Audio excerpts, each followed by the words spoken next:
நண்பர்களுக்கு வணக்கம். நான் எட்டியப்ப சோழன். இது வரைக்கும் நம்ம சேனலை நீங்க சப்ஸ்கிரைப் பண்ணலனா சப்ஸ்கிரைப் பண்ணிக்கங்க. சப்போர்ட் பண்றது இருந்தா மறக்காம இந்த வீடியோக்கு ஒரு லைக் போட்டு போங்க. இன்னைக்கு என்ன செய்தியை பார்க்க போறோம்னு கேட்டீங்கன்னா, திமுகவை காலி செய்த வீடியோ இணையதளத்தில் சேம வைரல். அதிர்ந்த அறிவாலயம், கவலையில் முதலமைச்சர். அது மட்டும் இல்லாம முதல்வருடைய டிராமாவை டமாலாக்கிய அண்ணாமலை. இந்த ரெண்டு செய்தி தான் பார்க்க போறேங்க. முதல்ல திமுகவை காலி செய்த வீடியோவை நீங்க பார்த்துட்டு வந்துடுங்க. திருவுக்காரில இருந்து வரேன். என் பேரு விஜயலட்சுமி. திருவுக்காரில நான் ஒரு பூக்கடை வச்சிருக்கேன்.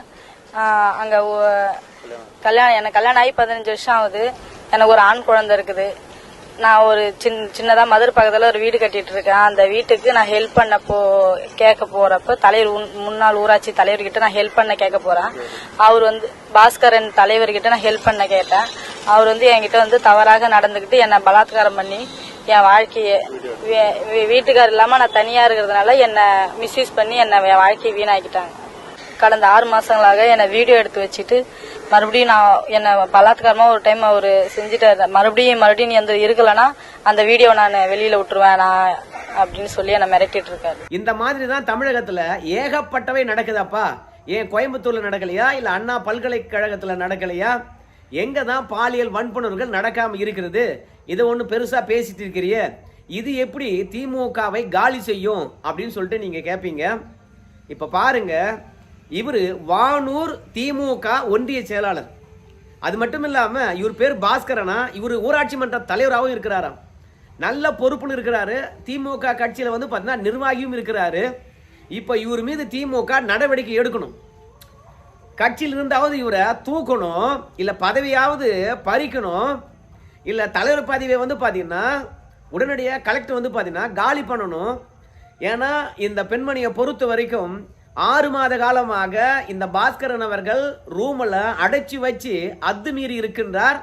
எடப்பாடி பழனிசாமியும் நம்முடைய நயனா நாகேந்திரன் அவர்களும் தன்னுடைய சமூக வலைதளத்தில் இந்த பாஸ்கரன் என்ற காம கொடூரன் இந்த பெண்ணுக்கு எந்த மாதிரியான அநீதியை இழைத்திருக்கின்றான் என்ற விஷயத்தை தெளிவுபட போட்டிருக்காங்க. இப்பேற்பட்ட கொடூரவனை பாத்தீங்கன்னா காவல்துறையானது நடவடிக்கை எடுக்குமா எடுக்காதா என்று நமக்கு தெரியல. ஆனா கட்சியானது நடவடிக்கை எடுத்தாக வேண்டும். அப்படி கட்சி நடவடிக்கை எடுத்துச்சுன்னு வச்சுங்களேன், அது ஊடகத்தில் வரும். ஊடகத்தில் வந்தா எப்படி திமுக பெயர் நல்லா இருக்குமா? இப்போ ஒன்றும் இல்லை, கோயம்புத்தூர் அண்ணா பல்கலைக்கழக பாலியல், இந்த 2 சம்பவங்களுக்கும் முதல்வர் பார்த்தீங்கன்னா குரல் கொடுக்க முடியும். குற்றவாளி யாரா இருந்தாலும் தப்பிக்க விடமாட்டோம், உரிய தண்டனை தருவோம், அதுவும் விரைவாக விசாரித்து அவனுக்குரிய கடுமையான தண்டனையை தருவோம். குறிப்பா கோயம்புத்தூர்ல கூட்டு பாலியல் அத்துமீறல். ஸோ அந்த கூட்டு பாலியல் அத்துமீறலுக்கு 100 நாளுக்குள்ளாக நாங்கள் தண்டனை வாங்கி தந்துடுவோம். குற்றப்பத்திரிகை 1 மாதத்துக்குள்ளாகவே பார்த்தீங்கன்னா எல்லாவற்றையும் விசாரித்து நீதிமன்றத்தில் சமர்ப்பித்து விடுவோம் அப்படின்லாம் உறுதிமொழி அளித்தார். ஆனால் இப்போ திமுகவுடைய ஒன்றிய செயலாளர் இந்த பெண்ணை 6 மாதம் அடைச்சு வச்சு பாலியல் வன்புணர்வு செஞ்சிருக்கார். இதுக்கு முதல்வரை பொறுத்த வரைக்கும் என்ன வாக்குறுதி அளிக்க முடியும்? என் கட்சிக்காரன் தப்பு பண்ணிட்டானா, இல்லை என் கட்சிக்காரனே தப்பு பண்ணாலும் பரவாயில்ல நான் நடவடிக்கை எடுப்பேன் அப்படின்னு சொல்றதா? ஏன்னா இந்த மாதிரியான சம்பவம் இது மட்டும் கிடையாது, இன்னும் ஏகப்பட்டவை இருக்கிறதே. அதையும் எடப்பாடி பழனிசாமி அழகாவே சுட்டி காட்டியிருக்கின்றார். திமுகவுடைய ஆதரவாளராக இருந்தா அமைச்சருடைய பின்புலத்தில் படிக்கின்ற பெண்ணே பாத்தீங்கன்னா பாலியல் வன்புணர்வு செய்யுமா, அவன் மீது எந்த நடவடிக்கை எடுக்க மாட்டாங்க. கேட்டா திமுக காரன் கிடையாது, திமுக ஆதரவாளர்னு சொல்லுவாங்க. அது மட்டும் கிடையாது, கனிமொழியும் தமிழ்ச்சி தங்கப்பாண்டியனும் கோயம்பேட்டில் பார்த்தீங்கன்னா ஒரு பொதுக்கூட்டத்தில் பேசுறாங்க. அந்த பொதுக்கூட்டத்துக்கு பாதுகாப்பாக பெண் காவலர் வந்திருக்கிறாங்க. அவங்க இடுப்பையே கிள்றாங்க. கிள்ளவங்க 2 பேருமே பார்த்தீங்கன்னா கட்சி பொறுப்பில் இருக்கக்கூடியவங்க திமுக காரங்க. இந்த மாதிரி வரிசையா திமுகவினர் பெண்களை இழிவுபடுத்துவதும் பெண்களுக்கு எதிராக குற்றங்கள் இழைப்பதுமாக இருக்கிறாங்க. அதுவே திமுகவுக்கு ஏகப்பட்ட டேமேஜை தந்திருக்கிறது. அதுலயும் திமுகவில் அசைக்க முடியாத ஒரு நபராக இருந்தாரு. திமுகவுடைய துணை பொதுச் செயலராக இருந்தாரு. அவரு நாமத்துக்கும் பட்டைக்கும் பாத்தீங்கன்னா பெண்களை கொச்சப்படுத்துற மாதிரி விளக்கம் அளிச்சாரு. அமைச்சருடைய கட்சி பதவியானது பறிக்கப்பட்டது. பிறகு நம்ம பொன்முடி அவர்களை பொறுத்த வரைக்கும் ரொம்ப நாள் கட்சிக்குள்ளே வராம தள்ளி இருந்தாரு. இப்பதான் துணை பொதுச்செயலராக பதவி ஏற்றிருக்கிறார். இப்படி ஆதியிலிருந்து அந்தம் வரைக்கும் திமுக காரங்க குற்றம் செய்கின்ற பொழுது முதல்வரால் பாத்தீங்கன்னா வாய் திறந்து விளக்கம் அளிக்க முடியல. ரெண்டாவது, இந்த மாதிரி தினந்தோறும் ஒரு ஆள் குற்றச்செயலில் ஈடுபடுகின்ற போது எத்தனை பேர் தான் கட்சி விட்டு நீக்குவார்? அப்படி தினந்தோறும் கட்சி விட்டு நீக்குகின்ற பொழுது அது மக்கள் மத்தியில் எந்த அளவுக்கு பிரபலமாக போய் சேரும்?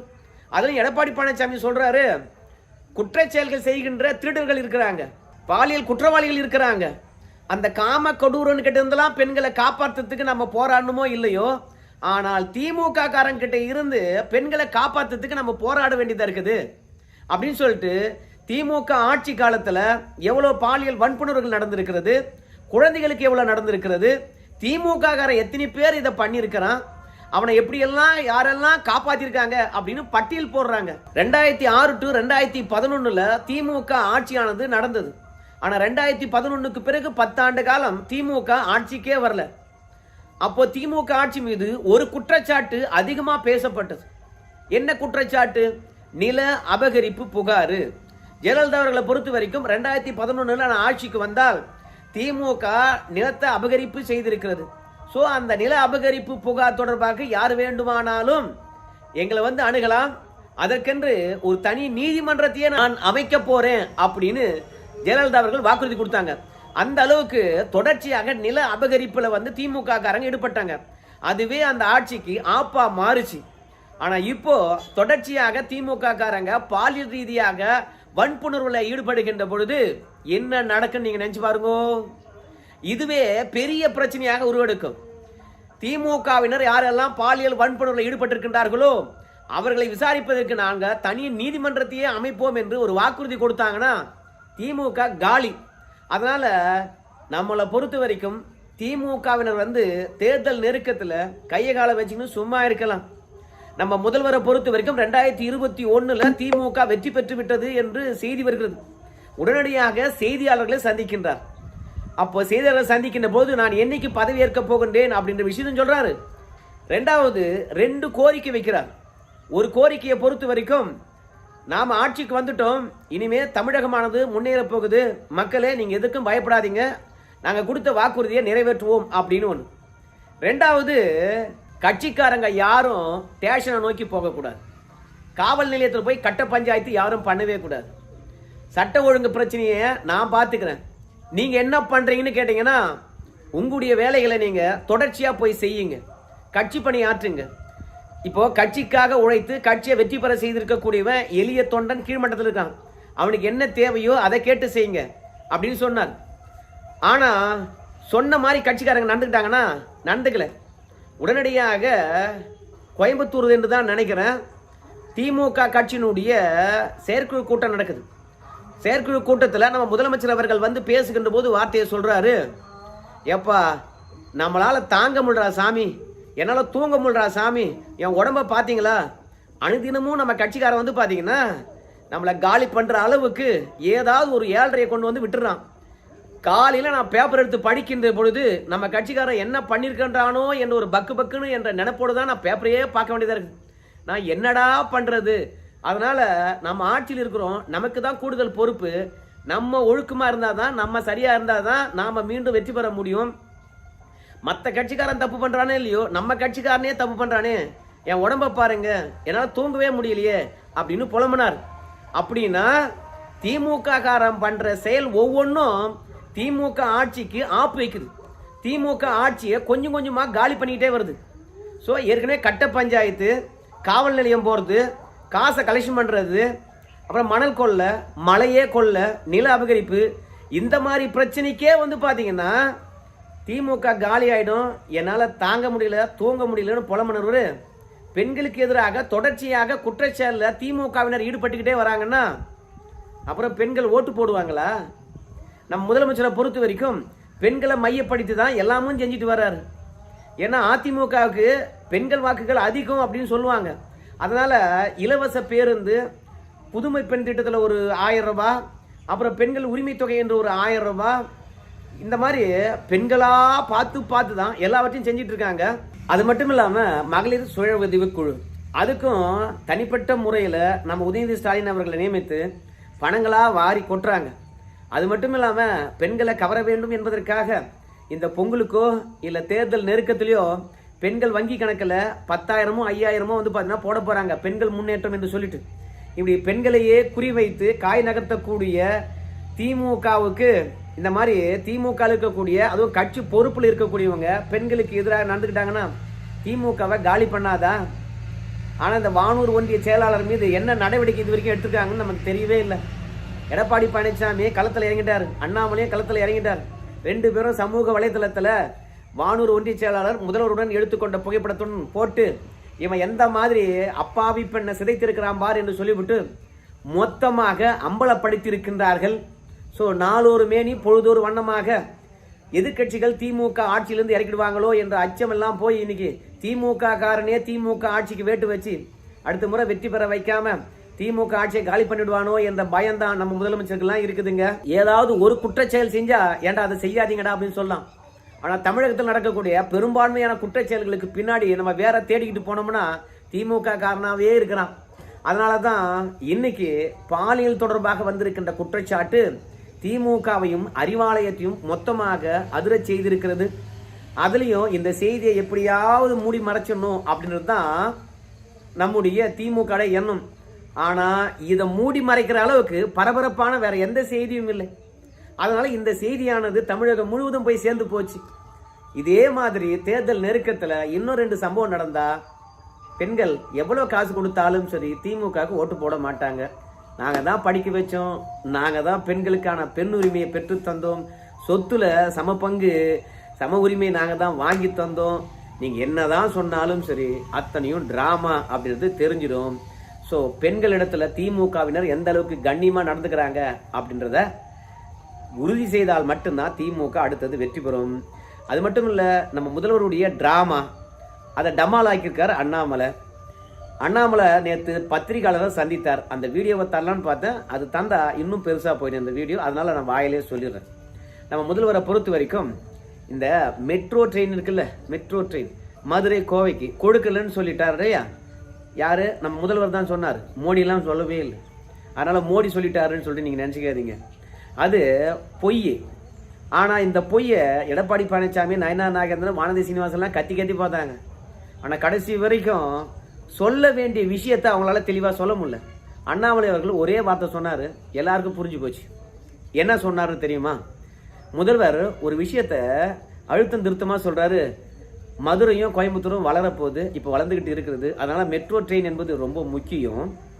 அதனால நான் பிரதமர் மோடி அவர்களை எப்ப வேணுமானாலும் சந்திப்பேன், கோயம்புத்தூர் மற்றும் மதுரைக்கு வந்து மெட்ரோ ட்ரெயின் வாங்குறதுக்காக அப்படின்னு சொன்னார். எந்த ஒரு எதிர்பார்ப்பும் இல்லை.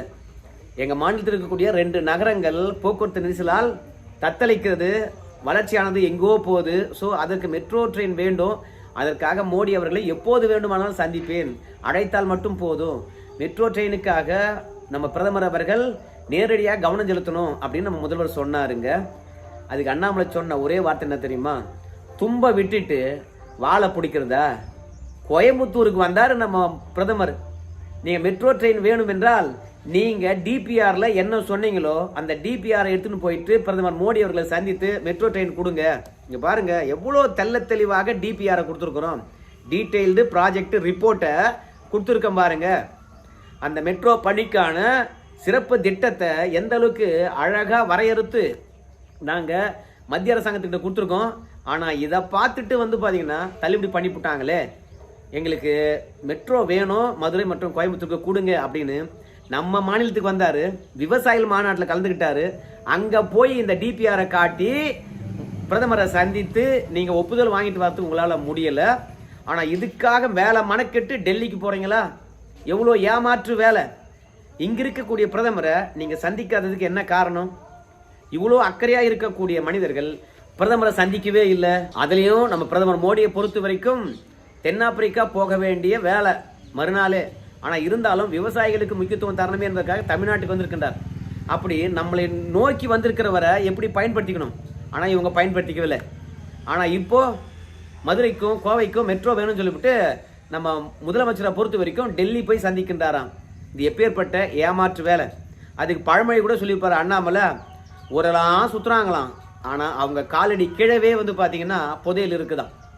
அந்த மாதிரி தான் இன்னைக்கு பிரதமர் நம்ம ஊருக்கு வந்தாரு, இங்க சந்திக்கல. ஆனா இதுக்காக மெனக்கிட்டு போறீங்களா? உண்மையாகவே உங்களுக்கு மெட்ரோ ட்ரெயின் வேண்டும் என்றால் அக்கறையாக செயல்பட்டு இருப்பீங்க. டிபிஆர்ல பொய்யை வந்து பார்த்தீங்கன்னா நீங்கள் திணிச்சிருக்க மாட்டீங்க. இது நிராகரிக்கப்பட வேண்டும் இந்த டிபிஆர். அதை வச்சு அரசியல் பண்ணணும் என்பதற்காக தான் இப்படி திட்டமிட்டு இருக்கீங்க. இப்போ மெட்ரோக்காக நான் பிரதமரை சந்திக்கின்றேன் என்று சொல்லிட்டேன் நான். ஆனால் இது நாள் வரைக்கும் பிரதமர் வந்து பார்த்தீங்கன்னா அவரை சந்திப்பதற்கு எனக்கு அனுமதி தரல. தமிழ்நாட்டை எப்படி புறக்கணிக்கிறாங்க பாருங்க. மெட்ரோவும் கொடுக்க மாட்டுறாங்க, ரெண்டாவது எய்ம்ஸும் கட்டி முடிக்க மாட்டுறாங்க. ஏன்பா அவங்களை சந்தித்து ஏன் மெட்ரோ வேண்டும் என்பதை பற்றி நான் விளக்குறேன், அதுக்கும் பிரதமரை சந்திப்பதற்கு அனுமதி கொடுக்க மாட்டுறாங்க. ஒட்டுமொத்தமாக தமிழகத்தை புறக்கணிக்கிறாங்க பார்த்தீங்களா? அப்படின்னு வந்து புரபகண்டா பண்ணணும், பிரச்சாரம் பண்ணணும் அப்படின்றதுக்காக தான் இதெல்லாம் செய்கிறாங்க அப்படின்னு அண்ணாமலை சொல்லிட்டு, யாரும் யாரையும் போய் சந்திக்க வேணாம், அப்படி ஒரு அவசியம் தேவையில்லை. பிற மாநிலத்தில் இருக்கக்கூடிய நகரத்தில் இருக்கிறவங்கெல்லாம் வந்து டிபிஆரை தான் ரெடி பண்ணி அனுப்புகிறாங்க. அந்த டிபிஆரை பார்த்து தான் மெட்ரோ கொடுக்குறாங்க. ஆனால் இதில் யாராவது ஒருத்தர் போய் பிரதமரை சந்தித்து மெட்ரோ வாங்கிட்டு வந்தாங்கன்னு சொல்லுங்கள் பார்க்கலாம். ஏன் இந்த ட்ராமா? அப்போது நீங்கள் டிபிஆரை ஒழுங்காக ரெடி பண்ணி அனுப்பிச்சிருந்தீங்கன்னா அழகாக அனுமதி கொடுத்துருக்க மாட்டாங்க. அப்போ தமிழ்நாட்டு மக்களை எந்த அளவுக்கு ஏமாத்துறீங்க நீங்கள் அப்படின்னு சொல்லிட்டு பல்வேறுபட்ட விஷயங்களை புட்டு வச்சாருங்க. ஆனால் இந்த மெட்ரோ விஷயத்தை பயன்படுத்தி நேற்று கூட ட்வீட் போட்டிருக்கிறாரு. கூடல்மா நகரில் வந்து பார்த்தீங்கன்னா மெட்ரோ ட்ரெயின் வேண்டும் என்பதற்காக களத்தில் இறங்கி அவங்க கட்சிக்காரங்க போராடினாங்களாம். அந்த போராட்டம் தொடர்பாக நான் ஒரு தனி வீடியோவை தரேன், நீங்கள் பாருங்கள். திமுக மக்களுடைய செல்வாக்கு எந்த அளவுக்கு இழந்து போயிருக்கிற விஷயம் அது அந்த வீடியோவில் தெரியும். மொத்தத்தில் டிபிஆர் தப்பு. அதை அனுப்பினோம்னா கண்டிப்பாக காரி துப்பிடுவாங்க மீண்டும். அது மட்டும் இல்லாமல் மதுரை மற்றும் கோயம்புத்தூர் மெட்ரோ ட்ரெயின் வந்தால் அதை ரெடி பண்ணுறதுக்கும் சரி, ரயில் ஓட்டுறதுக்கும் சரி காசு அதிகமாக செலவாகும். மக்கள் பயன்பாட்டுக்கு எவ்வளோ பேர் பயன்படுத்துவாங்கன்னு தெரியாத ஒரு நிலையாக இருக்குது. அதனால் இந்த மெட்ரோ ட்ரெயினை எப்படி செயல்படுத்த போகிறோம், கட்டுறதுக்கான நிதி எப்படி, வழித்தடங்கள் எப்படி என்று மீண்டும் ஒரு டீட்டெயிலான டிபிஆர் ரெடி பண்ணி அனுப்ப சொல்லுங்கள், உடனே அனுமதி கொடுப்பாங்க அப்படின்னு அண்ணாமலை சொல்லியிருக்கிறார். நம்மளை தேடி வந்த பிரதமரை சந்திக்காமல் மெட்ரோவுக்காக தேடி போகிறாராம். இதை யாரை ஏமாத்துறதுக்கு அப்படின்னு அண்ணாமலை அவர்கள் முதல்வருடைய ட்ராமாவை மொத்தமாக போட்டு டம்மால்னு உடைச்சிருக்கிறாரு.